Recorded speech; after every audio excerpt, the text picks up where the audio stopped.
अनुष्ठान हम करते हैं और फिर भी हमारे जीवन में वो शक्ति, वो प्रभाव क्यों नहीं दिखता है? उसमें क्या कमी है?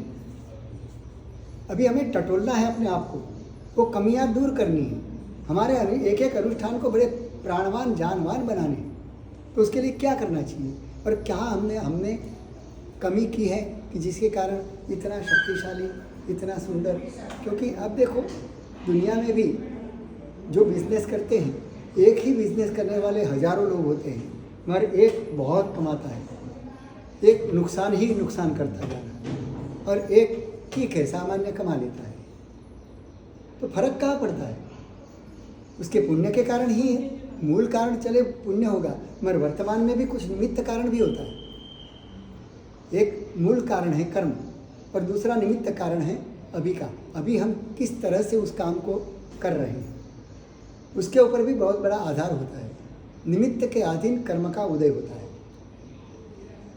हमको ऐसा लगता है कर्म है वैसे ही होगा, चलो मैं तो आँख मूंद के बैठ जाता हूँ, मुँह में कवा आना होगा तो आ जाएगा, नहीं तो खोल के बैठा होगा करके, तो ऐसे थोड़ा आ जाएगा।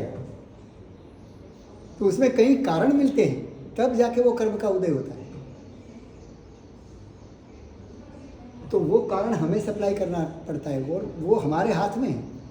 वो कारण अगर आपने दिया तो दूसरे कारण अपने आप उसको अनुसरण करने लगेंगे। एक आदमी, एक भेड़ अगर उधर चली तो दूसरी 100 भेड़ें भी उसके पीछे पीछे चलने लगती है।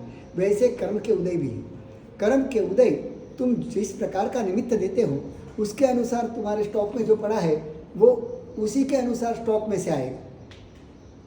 तुम वो YouTube वीडियो देखते हो, हाँ, उसमें क्या होता है, तुम कोई विषय को लेकर के एक बार तुम एक विषय के लेकर के कोई वीडियो खोलो तो उसके नीचे कितना लिस्ट आता जाता है। जो भी वीडियो आएगा वो उसी के अनुसंधान वाला वीडियो ही आएगा।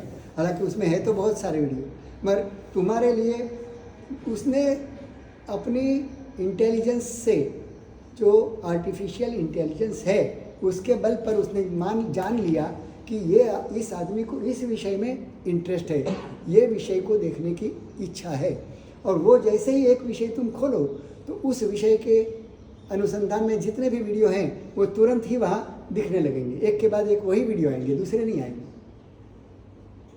बस वैसा ही है, हमारे कर्म का भी ऐसा ही है। तुम जो दिशा में पुरुषार्थ करोगे उसके अनुसार तुम्हारे सत्ता में रहे हुए कर्म उसका उदय आने लगेगा। जैसे आज बढ़िया है, तुमने चने के गोटे गर्मा गर्म 100-200 खा लिए, तो अब अशाता वेदनीय का कोई संभव नहीं था, मगर तुम्हारा पुरुषार्थ कौन सा हुआ? हाँ, नहीं अभी तो शाता वेदनीय भोग रहे थे तो 200 गोटे भी खा गए, बहुत अच्छा लगा, मजा आ गया। मगर उसका परिणाम यह आया कि उसका विपाक क्या होगा? अब दस्त लगेंगे, कमजोरी आएगी, बार बार दौड़ना पड़ेगा। तो ये सारा जो अशाता का कर्म प्रपंच तुमने खड़ा किया वो क्या उदय में आने वाला था इसलिए किया? अपने पुरुषार्थ के बल पर तुमने पुराने कर्मों को जल्दी बुला लिया कि भाई आ जाओ। तो हम जो पुरुषार्थ करते हैं उसका भी, क्योंकि 5 कारण कहा गए हैं कि हमारा कोई भी कार्य होता है उसमें 5 मुख्य कारण होते हैं। पुरुषार्थ पहले लिखा है, पुरुषार्थ, कर्म, काल, नियति और स्वभाव। ये 5 कारण जब इकट्ठे होते हैं तब जाके एक काम होता है। बाप जी, इसको द्रव्य क्षेत्र काल भाव से जोड़ सकते हैं क्या? हाँ, जोड़ते हैं। द्रव्य क्षेत्र काल भाव में ही वो समझो कि हमारी हर प्रक्रिया द्रव्य क्षेत्र काल भाव से जुड़ी ही है। और ये जो 5 कारण हैं समवाय कारण कहते हैं कि एक भी कारण उसमें से दूर नहीं कर सकते आप। 5 उपस्थित होंगे तभी कोई कार्य होगा। तो स्वभाव में भी होना चाहिए। तुम घड़ा तो बनाना चाहते हो, मगर वो घड़ा तुम किस से बनाते हो? मिट्टी से बनाना है, मगर मिट्टी भी कौन सी? जो नदी के किनारे पे एकदम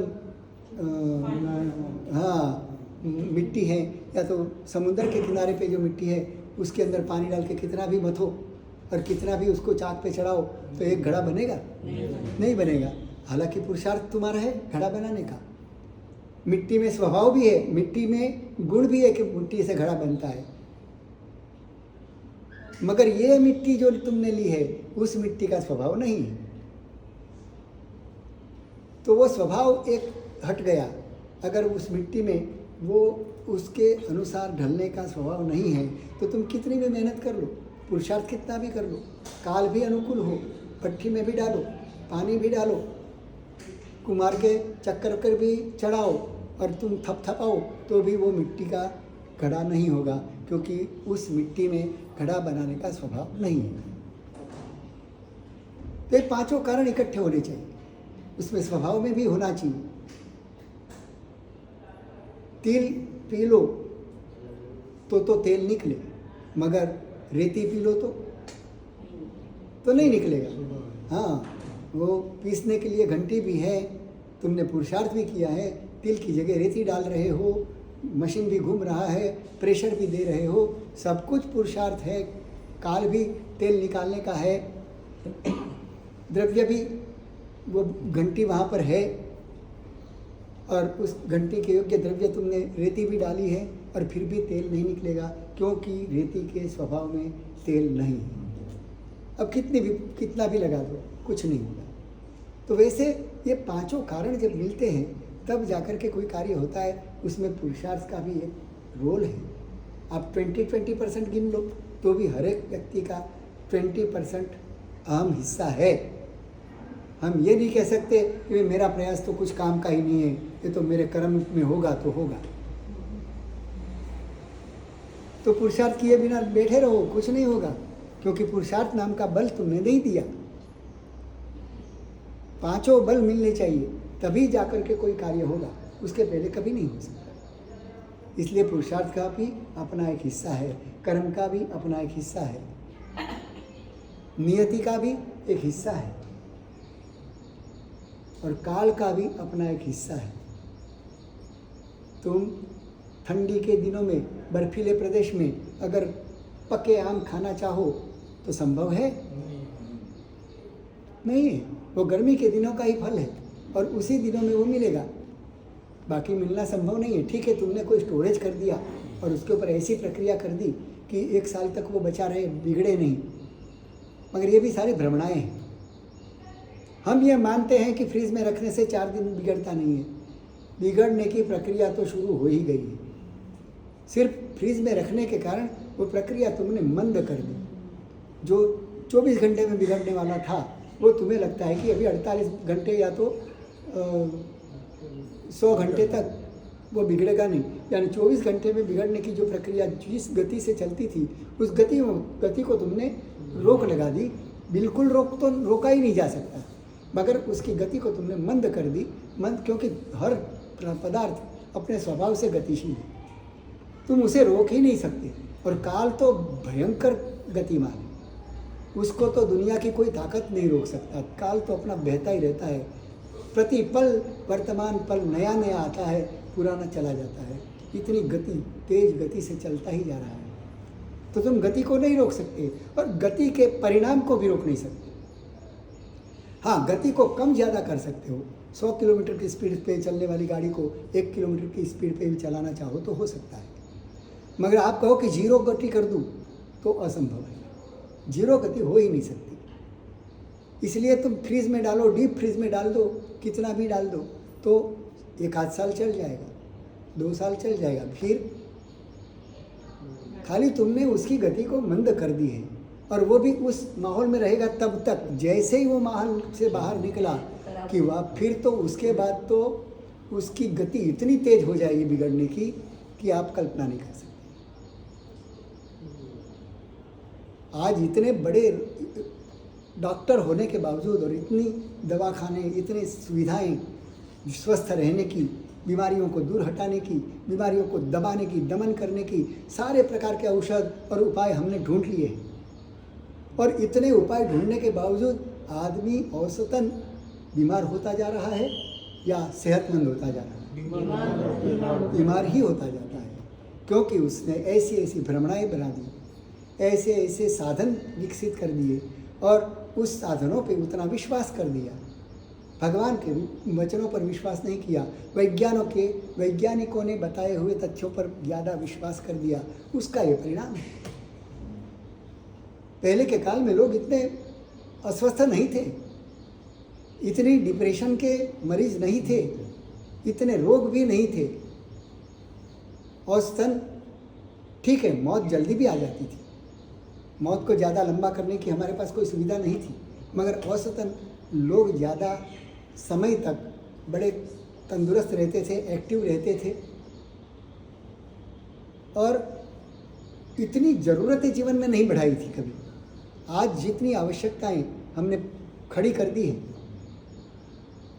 जिसके कारण आदमी सतत निरंतर टेंशन में रहता है, सारी वो ज़रूरतें पूरी करने के चक्कर में इतना टेंशन बढ़ जाता है, आदमी को लगता है कि मैं सुखी हो गया, मेरा फैलाव हो गया, मैंने बहुत दुकानें खड़ी कर दी, बहुत फैक्ट्रियाँ खोल दी, बहुत बड़ा परिवार खड़ा कर दिया, बहुत हमारे रिश्तेदार बना दिए, मित्र परिवार सर्कल, व्यापारी सर्कल बहुत बड़ा बना दिया। जितना तुम फैलते जाओगे दुनिया में, उतना ही टेंशन बढ़ना है, उतनी ही तुम्हारी गुलामी बढ़नी है। जितने तुम्हारी सुविधा के साधन हैं, वो सारे तुम्हारे गुलामी के साधन हैं। तुम इंडिपेंडेंट नहीं रह सकते, डिपेंडेंट हो गए। जितनी सुविधा बढ़ाई, उतने ही तुम डिपेंडेंट होते गए। एक कैलकुलेटर क्या आया, तुम्हारा दिमाग डिपेंडेंट हो गया। अब तुम वो जो मैथमेटिक्स हमारे बुजुर्ग करते थे, हमारे वडील करते थे, पिताजी करते थे, वो तुम्हारे बस की बात नहीं रही। अब तुम्हारी वो शक्ति तुमने ख़त्म कर दी, कुंठित कर दी। एक अच्छे आदमी को तुम चालन गाड़ी से ही चलाना सिखा दो, अब वो चालन गाड़ी छोड़ना ही नहीं चाहेगा, क्योंकि चालन गाड़ी छोड़ते ही उसको अपना बैलेंस अपने आप संभालना पड़ता है, कोई सपोर्ट नहीं मिलता उसको, तो गिरने की बार बार संभावना होती है। तो अपनी शक्ति जो फैकल्टी है उसको विकसित करने की वो चेष्टा नहीं करेगा, क्योंकि है सपोर्ट है, क्या ज़रूरत है। चलने की क्षमता कितनी थी। आज बस स्टैंड के ऊपर मैं देखता हूँ कभी कभी कि आधा घंटा वहाँ राह देखेगा बस की आने की, मगर 10 मिनट पहुँचे तो चल के जाए तो 10 मिनट में पहुँचता है, मगर वो आधा घंटा बस की राह देख के खड़ा रहेगा। रिक्शा आती है नहीं है, उसकी चिंता में आधा घंटा ऐसे ही खड़ा रहेगा, मगर 10 मिनट चल के नहीं जाएगा। क्यों? क्या अपने पाँव इतने कमज़ोर थे?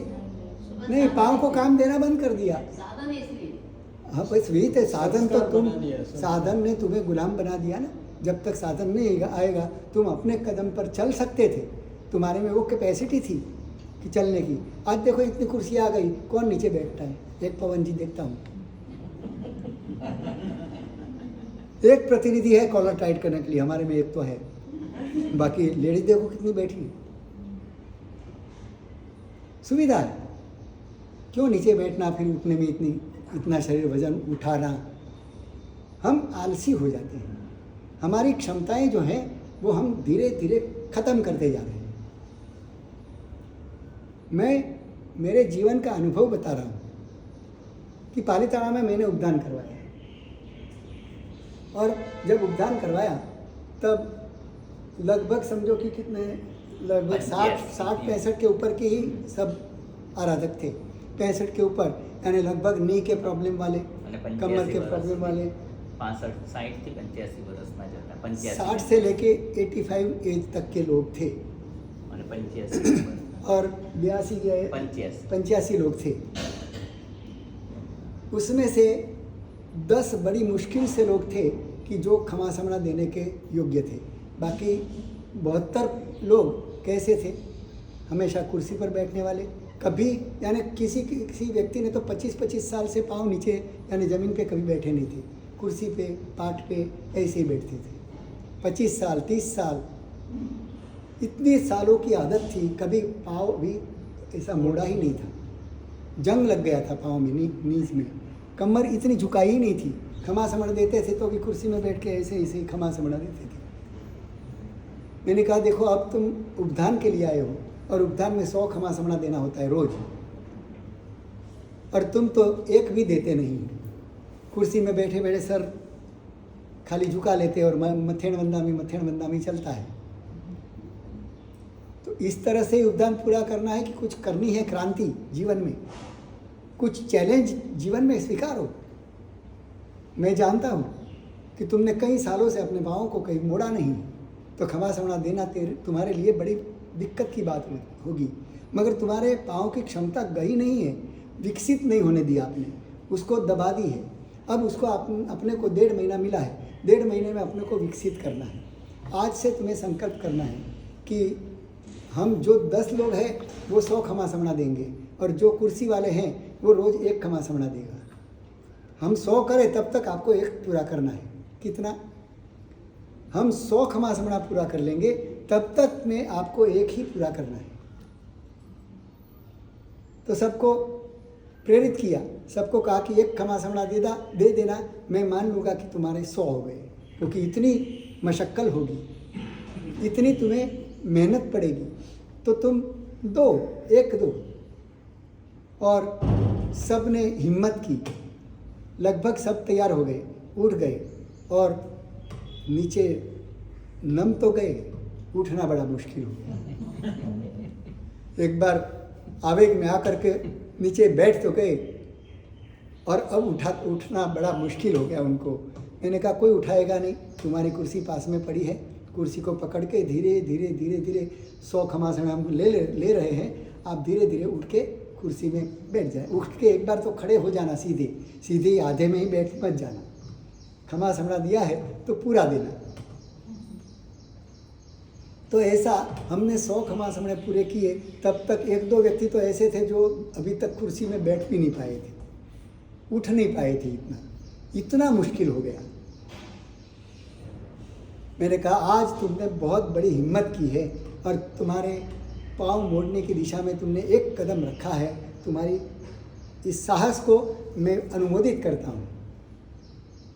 1 खमा समणा भी तुमने आज 25-30 साल के बाद पहली बार आज मोड़ा है पाँव को, बहुत बड़ा साहस किया है, बहुत हिम्मत दी है। ऐसा करके उनको बड़ा प्रोत्साहित किया कि कल भी आपको देना है।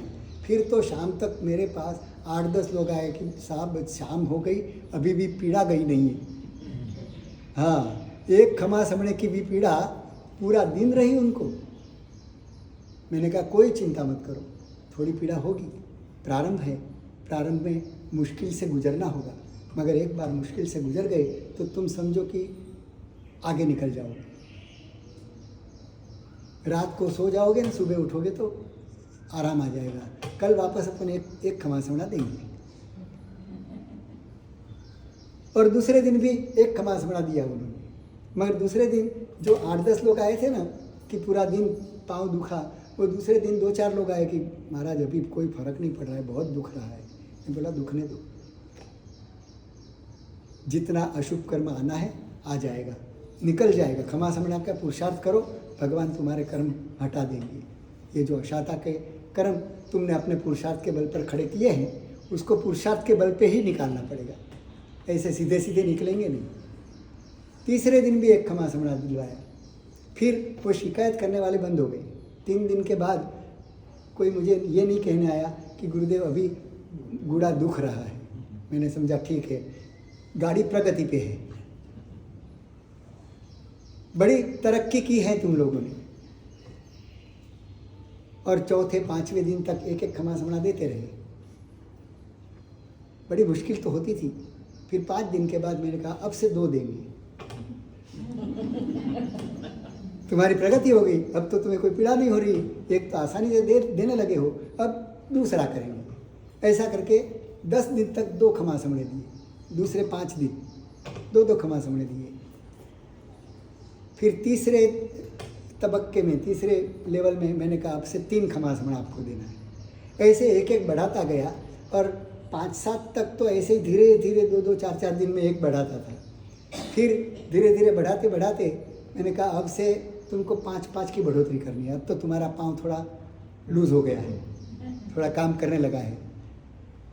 तो फिर 5-5 की बढ़ोतरी करने लगा, और ऐसा करते करते 1.5 महीने तक उनमें से 1 या 2 व्यक्ति को छोड़ करके सभी 100 खमा समणा देने लगे थे। 100 खमा समणा देने लगे। उतना ही नहीं, जिन्होंने कितने सालों में सिद्धगिरी की यात्रा नहीं की थी, वो पैदल जाके सिद्धगिरी की यात्रा भी करके आ गए, चालू उपदान में। तो ये पुरुषार्थ करना पड़ता है। हमारे कर्म ऐसे ही नहीं हटते। हमने ही बनाया है, हमने ही हमारे शरीर को तकलीफ ना पड़े, इतने हम समझो कि सोफिस्टिकेटेड हो गए, इतने सुखशील हो गए कि थोड़ा सा भी कष्ट हम शरीर को देना नहीं चाहते। और 6 तप जो बाह्य बताए हैं उसमें कौन से तप है मालूम? अनशन, पूर्णोदरी, वृत्ति संक्षेप, काय क्लेश, रस त्याग, विगय त्याग और संलीनता। तो काय क्लेश नाम का तप है। काया को क्लेश पहुँचे, काया को कष्ट पहुँचे, वो तप है। तपसा निर्जरा च, और तप से निर्जरा होती है। तो काया को कष्ट पड़े ऐसा कोई भी काम तुम करो तो तुम तपस्वी हो। ऐसा नहीं है कि तुम भूखे मरो तो ही तपस्वी है। काया नहीं चाहती कि उठना है, ऐसी काया नहीं चाहती, और हम उसको उठाएं कि चलो उठो। क्यों नहीं चाहती? उठना पड़ेगा। तो तुमने तप कर लिया। काया जो करना नहीं चाहती वो उसके पास तुम करवाओ तो वो तपस्वी हो गए। क्योंकि काय क्लेश, अंदर चाह नहीं है और तुम करवाओ तो क्या होगा? क्लेश ही होगा ना। तो काया को क्लेश होता है, और काया को क्लेश देना तप है। इस विज्ञान को समझिए हम कि ये तप का विज्ञान हमें धीरे धीरे ऐसी भूमिका पे ले जाना चाहता है कि जिससे हम आत्मा तक पहुंच सके, काया हमें बाधा न बने। अगर काया थोड़े थोड़े बाबतों में क्लेश महसूस करती रहेगी तो तुम्हें ध्यान में कैसे जाओगे? तुम्हारी काया ही बड़ा रोड़ा बन जाएगी। काया को रोड़ा बनना नहीं देना है। काया को इतनी स्फूर्तिली रखनी है कि हम जो चाहे कर सके। हम चाहे तो 10 घंटे इसी आसन में बैठे रहेंगे, काया क्या करेगी? मगर काया को इतना कल्टीवेट करना पड़ता है, उसको ट्रेन करनी पड़ती है, तब जाके एक साधना के वो स्तर पर तुम पहुंच सकते हो। तो वहाँ तक पहुँचाने के लिए काया को कष्ट देना बहुत ज़रूरी होता है। मिलिट्री में देखो, भर्ती होने के लिए क्या क्या करना पड़ता है उनको, कितनी परेड करनी पड़ती है। हमारे साथ एक लड़का था, मनवीर थापा कर का, वहाँ का नेपाल का था। बद्रीनाथ से हमारे साथ में हमने लिया था उसको। छोटा एक 12-13 साल की उम्र थी, और 13 साल की उम्र में वो हमारे साथ में आया था। समाज का कोई उतना ज्ञान नहीं था। बचपन में ही वो बद्रीनाथ पहाड़ पे नेपाल से आ गया था, अकेला, घर से निकल के किसी मित्रों के साथ आया और फिर वो वहीं रह गया। 7 साल की उम्र से घर से निकल गया था। घर का माहौल उसने देखा नहीं, और बद्रीनाथ में वो 5-7 साल 10 साल वहाँ रहा, और हम मिल गए। हमने देखा कि लड़का अच्छा है, हमने साथ में ले लिया उसको। 3-4 साल तक वो हमारे साथ में सेवा में रहा। फिर वो माता पिता की बात वगैरह सब हम करते थे कि माता पिता का कितना उपकार है, ये वो ऐसी बातें सुनी तो उसको लगा कि मैं तो माँ बाप से कितनी छोटी उम्र में आ गया, मैंने माँ बाप के लिए क्या किया, मुझे भी अब कुछ सेवा करनी है माँ बाप की, ऐसा भाव हुआ। और हमसे पूछा कि मैं वापस जाऊँ मेरे घर, मेरे माँ बाप को मुझे सेवा करनी है। मैंने कहा खुशी से जा, तेरे माँ बाप तेरी राह देखते होंगे। और वो गया, और जाने के बाद अब जवान हो चुका था, तो उसने सोचा क्या करूँ, पैसे तो कमाने पड़ेंगे। तो वो आर्मी में भर्ती होने के लिए गया, और आर्मी में गया। वहाँ ट्रेनिंग के अंदर वो आकर के मुझे बताता था कि हमको ट्रेनिंग में क्या क्या करवाते थे। एक सैनिक की ट्रेनिंग लेने में कितना कायाक्लेश होता है ये मैं बताना चाहता हूँ। कि हमको 1-1 मील 2-2 मील तक कंटिन्यूस दौड़ाते हैं। कितनी भी हाफ चढ़ जाए, कितनी भी सांस फूल जाए, हमारे ऊपर कोई दया नहीं करता। चाहे सांस लेते लेते दम छूट जाए तो छूट जाए, मगर दौड़ने के लिए रोक नहीं सकते थे हमें अपने आप को। एक अगर कोई आदमी हमारे बीच में ट्रेनिंग वाले में रुक गया तो हमारा कमांडर सीधा उल्टी पिस्तौल ठोकता था उसके पीठ पे। एक तो इतनी थकान, इतनी सांस, और दूसरी तरफ जोर से मार, इस डर के कारण हम इतना भी दौड़ लेते थे। और दौड़ते दौड़ते कभी कभी हमको एक आदमी को पीठ पे लाद के दौड़ने कि एक को उठा के दौड़ो, और वो भी 2-2 मील तक दौड़ते रहना, रुकना नहीं, चलना नहीं, दौड़ना। फिर इतना ही नहीं, एक आदमी को लेके नदी में सामने चलना, प्रवाह इधर है और हम उसके सामने चले, ऐसे नदी में जाना। और इतनी बर्फीली ठंडी नदी, नेपाल की पहाड़ियों की नदी, यानी कितनी ठंडी, और इतनी ठंडी नदी में किसी को उठा के ले जाना, ऊपर से जंप लगाना नदी में, एकदम ठंडे पानी में, हिम जैसे पानी में, और कोहनियों के बल पर भी 2-2, 3-3 किलोमीटर दौड़ना पड़ता है, चलना पड़ता था। घोड़े और कोनिया उसके बल पर जैसे छोटा बच्चा चलता है वैसे हमको 2-2 मील तक चलाते थे, वो भी पहाड़ी में जहाँ कोई रोड नहीं, कंकड़ है, पत्थर है, आड़ा टेढ़ा रास्ता है, बीच में घास आता है, कांटे आते हैं। ऐसे में हमको 2-2 मील तक ऐसे कोहनी और घोड़े के बल पर चलाया है। हमारे जैसा तो ट्रेनिंग में ही मर जाए। और वो सब पार करके आर्मी में दाखिल हो गया। तो एक सामान्य नौकरी के लिए भी आदमियों को कितना कायक्लेश सहन करना पड़ता है, कितनी परेड करनी पड़ती है। तो हम तो धर्म के क्षेत्र में जा रहे हैं, हमें ये शरीर रोड़ा नहीं बनना चाहिए, शरीर को बराबर कष्ट देना चाहिए। आप संकल्प करो कि आज से मुझे नीचे बैठना है, 10 मिनट 5 मिनट नहीं बैठ सकते तो कोई बात नहीं, पाँव ऊपर उठा के कुर्सी में ही पालथी लगाओ। एक बार पाँव मोड़ने की कोशिश शुरू करो, भले वजन नहीं दो, धीरे धीरे पाँव मोड़ो और मोड़ते मोड़ते लगे कि अब मोड़ने लगा है, फिर उसके ऊपर वजन देने का शुरू करो, फिर नीचे बैठो। उठने के लिए भले सपोर्ट लेना पड़े, 2-4 बार सपोर्ट भी लेकर के उठेंगे, मगर धीरे धीरे तुम नीचे बैठने के लायक हो जाओगे। चलने के लिए भी तुम्हें अगर थोड़े थोड़े कदम बढ़ाते जाओ तो चलना भी आसान हो जाता है। कष्ट देना पड़ता है। मेरा स्वयं का एक अनुभव कहता हूँ कि मैं जब यहाँ था चौमासा बड़ौदा में, सुमनदीप यूनिवर्सिटी है, और वहाँ पर मुझे कुछ काम पड़ा छत पे जाने का, चौमासे के दिन ऊपर जाने का काम पड़ा। तो 5 मंजिल ऊपर था छत, तो 5 मंजिल में चढ़ा तो इतनी सांस फूल गई, ऊपर 10 मिनट मुझे बैठे रहना पड़ा। मैंने सोचा मेरी अभी उतनी उम्र ही कहाँ हुई, मैं तो जवान हूँ और सांस फूलने लगी, ये क्या हो गया अचानक। तो मैंने सोचा ये तो अपने को तो पोसाएगा नहीं, रोज़ विहार करना, रोज़ ऊपर चढ़ना उतरना, यात्रा करना, ये सब संभव नहीं होगा। तो उसी दिन से नक्की किया कि ये निकालना है। सांस फूल गई, वो चलेगा नहीं। दूसरे दिन से रोज़ एक बार बिना काम से जाना शुरू कर दिया। रोज़ जाना, 5 मंजिल चढ़ना और उतर जाना, काम कुछ नहीं था, बस एक शरीर को आदत डालनी थी कि 5 मंजिल चढ़ूँ और सांस न चले, सांस न फूले। तो 2-4 दिन तो एक बार गया, फिर 2 बार कर गया, फिर 3 बार चढ़ा, 4 बार चढ़ा, ऐसे बढ़ाते गया रोज़ 25 बार चढ़ना और 25 बार उतरना, रोज़ की प्रक्रिया बना दी। अब पहली बार जब चढ़ा तब एक बार में मेरी सांस फूल गई, और जब 25 बार तक पहुंचा तब 25 बार के बाद भी सांस फूलती नहीं थी। 25 बार यानी 5-5 मंजिल 25 बार चढ़ना और उतरना, तो 125 मंजिल हो गई। रोज़ की 125 मंजिल चढ़ता था और उतरता था। बस फिर पाँव तैयार हो गए, फेफड़े तैयार हो गए। उसके बाद दादा की 99 हो गई, 3500 पगथिये हो गए। तो कष्ट दिया तो वापस वो शक्ति रिस्टोर हो गई, वापस वो शक्ति एक्टिवेट हो गई।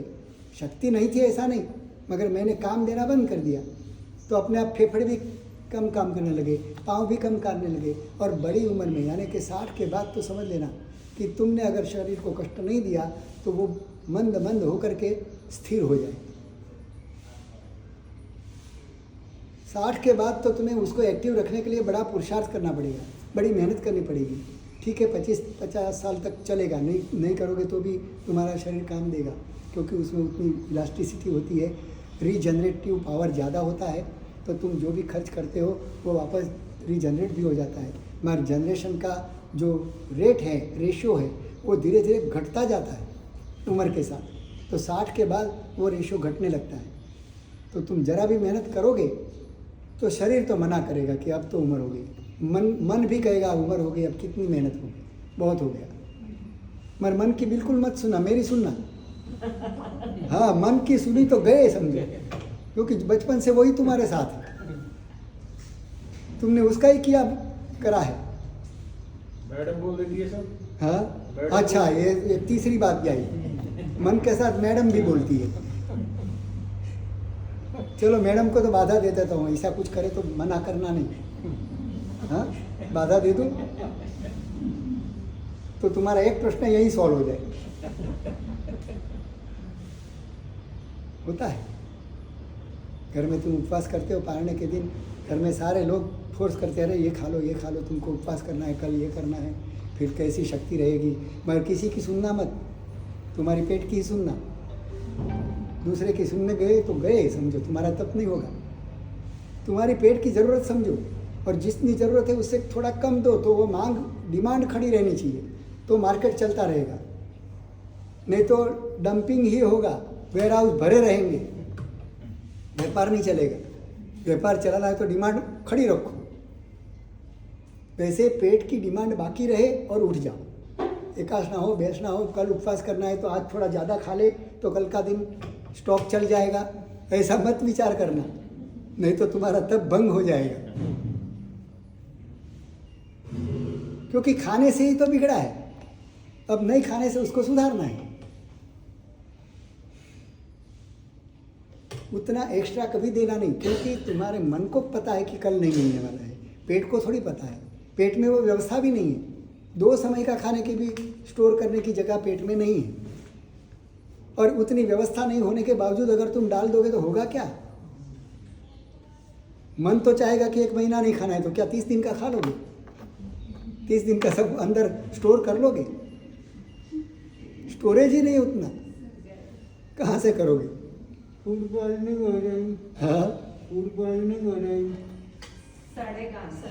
सड़ेगा। उल्टियाँ हो जाएगी। जो डाला है वो सड़ेगा, वो पचेगा नहीं, पॉइजनिंग कैसे होगी? उल्टियाँ हो जाएगी, दस्त लग जाएंगे। जो भी डालोगे फिर तो जो है वो भी निकल जाएगा, जो रखने योग्य है वो भी निकल जाएगा। अगर प्रवाह चालू हो गया तो सारी व्यवस्था बर्बाद हो जाएगी, खत्म हो जाएगी। ऐसा नहीं करना है।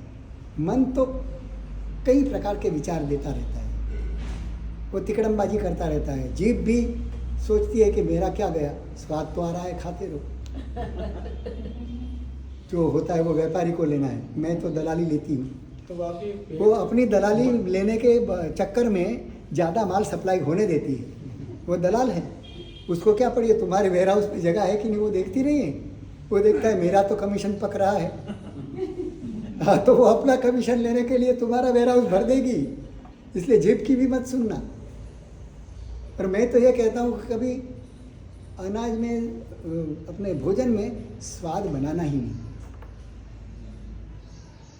उसमें से स्वाद जीभ स्वयं ढूंढना पड़े स्वाद को। ऐसे जीभ को काम पे लगा दो तो वो थक जाएगी, वो ज़्यादा नहीं खाएगी। मगर तुम तो ज़्यादा स्वाद बना देते हो, नरम, फिर क्या कुरकुरा, क्या क्या शब्द है, क्रिस्पी, हाँ क्रिस्पी, एकदम सॉफ्ट, यानी रोटी मुंह में रखी नहीं कि गली गई, चबानी भी ना पड़े, हलवे की तरह चली जाए, ऐसा सोचते हैं। और न दांत को श्रम देना चाहते हैं, न जीभ को श्रम देना चाहते हैं। तो ये सारे निकम्मे हो जाएंगे पार्ट्स। हमेशा सॉफ्ट ही सॉफ्ट खाते रहो तो दांत कितने कमज़ोर हो जाएगा मालूम है? लकड़ा भी खा सको, ऐसे मजबूत रखने हैं दांत को रोज़ उसको। इसीलिए तो दातुन लिया जाता है। हमारे ब्रश के कारण हमारी जो दांत की कसरतें थी ख़त्म हो गई, दातुन को चबाना पड़ता था और उसी से ब्रशिंग भी हो जाता था। दातुन के अंदर ऐसे रस थे कि जो हमारे मुंह के लिए, सफाई के लिए बहुत काम के थे। मगर वो सारी हमारी जो नेचुरल प्रक्रियाएं थी शरीर को सुंदर स्वस्थ रखने की, वो हमने छोड़ दी। और वो भी क्यों छोड़ी? अनुकूलता के राह में, क्योंकि ये अनुकूल होता है। ब्रश से करना एकदम अनुकूल, दांत को चबाने की मेहनत नहीं। बस वो मेहनत से बचने के लिए आज देशी औषधियाँ क्यों लोग नहीं लेते हैं? अरे उबालना पड़ता है, कूटना पड़ता है, छानना पड़ता है, और स्वाद तो ऐसा होता है कड़वा कड़वा, तो लगता है ये तो साली ऐसी दवाई भले फ़ायदा हो, मगर ये जो इस आगे पीछे इसकी मेहनत है ना, उससे आदमी उब गया है। और वो एलोपैथी की गोली ली, पानी पिया, हो गई काम पूरी। ये आसानी, उसने एलोपैथी दवाइयों ने इतना आसान तरीका बता दिया लेने का कि जिसके कारण तुम उसे पसंद करने लगे, क्योंकि अंदर से हम आराम प्रिय हैं, सुखशील हैं, थोड़े भी शरीर को कष्ट देना नहीं चाहते। और कष्ट देना इसीलिए तप है, शरीर को कष्ट देना इसीलिए तप है। शरीर को जितना तुम कष्ट दोगे उतना ही वो स्ट्रांग बनेगा, उतना ही अच्छा रहेगा। आज जिम के क्यों, हमारे यहाँ स्त्रियों को कभी जिम या कसरतें करनी नहीं पड़ती थी, घर में ही जिम चलता था। इतना झाड़ू पोछा लगाना, कपड़े धोना, पानी कहाँ दूर दूर से लाना, और अब तो गैस आ गए, वो अलग बात है। नहीं तो गोबर लाना पड़ता था, थापना पड़ता था, गोबर के उपले बनाने पड़ते थे। तो चक्की, हाँ चक्की भी चलानी पड़ती थी। बड़ी एक्सरसाइज है। अभी ये सारी, हाँ छाछ बिलोना बनाते थे, बिलोना रखते थे घर में। कुएं से पानी खींचना। हाँ कुएं में से पानी खींच के निकालना पड़ता था। हाँ कपड़ा धोने के लिए तो पूरे कपड़े नदी पे ही ले जाते थे। कौन इतना पानी वहाँ से ढो के लाए और यहाँ ढोले। तो गलियों में कहीं पानी की नीक भी नहीं निकलती थी, क्योंकि पानी घी की तरह ही वापरना पड़ता था, कहीं दूर से लाना पड़ता था, बहुत कम आता था, तो उसका वेस्टेज नहीं था। धरती पे पानी खूब था, मगर ये सारी प्रक्रियाएं हमने सुखशीलता के कारण, आलस्य के कारण छोड़ दी। और अब कृत्रिम पैसे भर के जिम में जाना पड़ता है, हाँ, और वहाँ जाके काम नहीं है तो भी ऐसे ऐसे करते रहते हैं। अरे भाई ऐसे ऐसे करना है, ये तो माखन मिलो छाछ मिलो, क्यों ऐसा ऐसा कर रहे हो। मैं तो कहता हूँ लोग मॉर्निंग वॉक के लिए निकलते हैं, मॉर्निंग वॉक के लिए भी निकलते हैं। मैं कहता हूँ मॉर्निंग वॉक को भी धर्म बना दो। मंदिर जाओ, मंदिर में 10 प्रदक्षिणा 11 प्रदक्षिणा दे दो। इतना बड़ा मंदिर है, अगर प्रदक्षिणा दोगे 11 तो कितना किलोमीटर हो जाएगा चलना, 1-2 किलोमीटर तो आराम से हो जाएगा। 11, 15, 20 किलोमीटर। जैसे ही प्रदक्षिणा इतनी लंबी पूरे मंदिर को दो तो कितनी प्रदक्षिणा, तुम्हारा मॉर्निंग वॉक का मॉर्निंग वॉक। और भगवान को प्रदक्षिणा दिया, हर प्रदक्षिणा पे एक एक खमासमणा देते गए, तो तुम्हारे पाँव, हाथ और शरीर मस्त हो जाएंगे। तो धर्म भी हो जाएगा और मॉर्निंग वॉक भी हो गया, दोनों काम हो गए। ऐसे मंदिर में एक्स्ट्रा जाने का समय निकालने की ज़रूरत ही नहीं, बस मॉर्निंग वॉक में निकले, सीधे निकलते समय मैं मंदिर जा रहा हूँ, मॉर्निंग वॉक करने जा रहा हूँ, ऐसा नहीं। हमारा हेतु आशय ऐसा बना दो कि वो धर्म बन जाए। मॉर्निंग वॉक के आशय से निकलोगे तो वो पाप बनेगा, क्योंकि तुम शरीर की सेहत बनाने के लिए शरीर के राग में करते हो, और मंदिर जाते हैं धर्म के लिए, वैराग्य पाने के लिए। तो तुम मंदिर जाने के लिए निकलो घर से और रोज भगवान को प्रदक्षिणा दो, क्षमा समझने दे, 20, 21, 50, 51 जितने क्षमा समझने देने हैं दे दो। और फिर देखो तुम्हें कोई वाहन लेने की जरूरत नहीं पड़ेगी, कितना भी जाना हो तो आप जा सकोगे। तुम्हारा शरीर अगर बराबर रहेगा तो पीछे की उम्र में तुम्हें व्हीलचेयर में बैठना नहीं पड़ेगा, तुम्हारा अपना काम खुद कर सकोगे, तुम्हारा उतना अपमान नहीं होगा। मगर अगर तुम्हारा शरीर रुक गया, बिस्तर पे लेट गए, तो समझ लो तुम घर में अप्रिय हो जाओ। 2-4 दिन तो लोग सेवा कर लेंगे, परिवार के लोग, मगर 2-5 साल अगर टिक गए ऐसी स्थिति में, आयुष्य तुम्हारा बलवान है और टिक गए, तो रोज़ भगवान को प्रार्थना करनी पड़ेगी कि प्रभु अब मेरी डोरी खींच ले, अब मुझे सुना नहीं जाता है। घर में जो मेरे लिए बोला जाता है कि ये बूढ़ा मरता भी नहीं, और हाँ आगे का बोलूं, इतने में समझ गए ना। और उस समय अगर तुम एक्टिव रहोगे, तुम्हारा शरीर बराबर काम करता होगा, तो कोई तुम्हारे लिए ऐसे शब्द नहीं निकालेंगे। तो हमें धर्म के द्वारा अपने शरीर को बहुत सुदृढ़ बनाना है, तंदुरुस्त बनाना है। देखो कल से कितने लोग संकल्प करते हैं नीचे बैठने का। हाँ? अच्छा कुर्सी निकाल दूँ फिर तो लोग आना ही बंद कर देंगे। यहाँ तो कोई सुविधा नहीं। तो सुविधा इसीलिए देते हैं हाँ, कि तुम यहाँ आसानी से आ सको। संकल्प करो, धीरे धीरे तुम करोगे ना, तो हमारा चतुर्मास पूरा होते होते आप भी 100 खमासमणा दे सको, ऐसे मैं आपको बनाना चाहता हूँ। इतना शरीर तुम्हारा तंदुरुस्त बनाना चाहता हूँ कि मैं यहाँ से निकलूँ तो मेरे साथ 5-10 किलोमीटर का विहार तुम्हारा हो जाए, और वहाँ जाके स्वामी वात्सल्य रखेंगे। पहला विहार जितने भी लोग मेरे साथ आएंगे उसका स्वामी वात्सल्य रखेंगे, मगर जो गाड़ी में आए गए उनके पास से पैसा लूँगा, दंड, क्योंकि कोई कोई सीधे स्वामी वात्सल्य में ही आने वाले होते हैं। रास्ते में दिखते भी नहीं और सीधा वहाँ दिखाई देते। वंदन।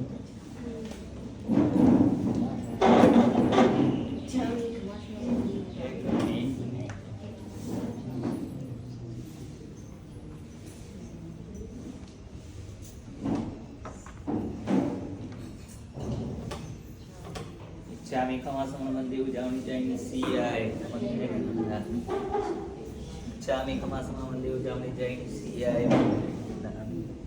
इचकार सुराई सुख तपा शरीर निरावाद सुख संयम जागरण स्वामी साताचे इच्छामि खमासं वन्दे सियाय दो एक हाथ खमास मना देखे देखो क्या होता है। संदेश नमोनमोजमि अभिनंदनं राह्यं खामेव जंकिंचे पत्यं परपत्यं पत्ते पाणे मिळचे आलावे सलवचासने समासानंतर वासापुरी वासाई जंकिंचे मध्य मिळेन परिणाम सोमवारवा तुबे जाणम न जाणमी तत्सम इच्छामि दुःखडम इच्छामि खमासम मंदिर जाऊन जे मध्यम नाम इच्छकारी बघा पसाय करी पचकाटण्यास करावं सोजी उपवास उपवास। नमो अर्यंताणं नमो सिद्धाणं नमो ऐर्याणं नमो वज्रायणं नमो ले सर्वसाहुरं निसंतनमस्कारं सर्वपापप्रणाशनं मंगलानि सर्वविघ्नं परिहारं मंगलम्।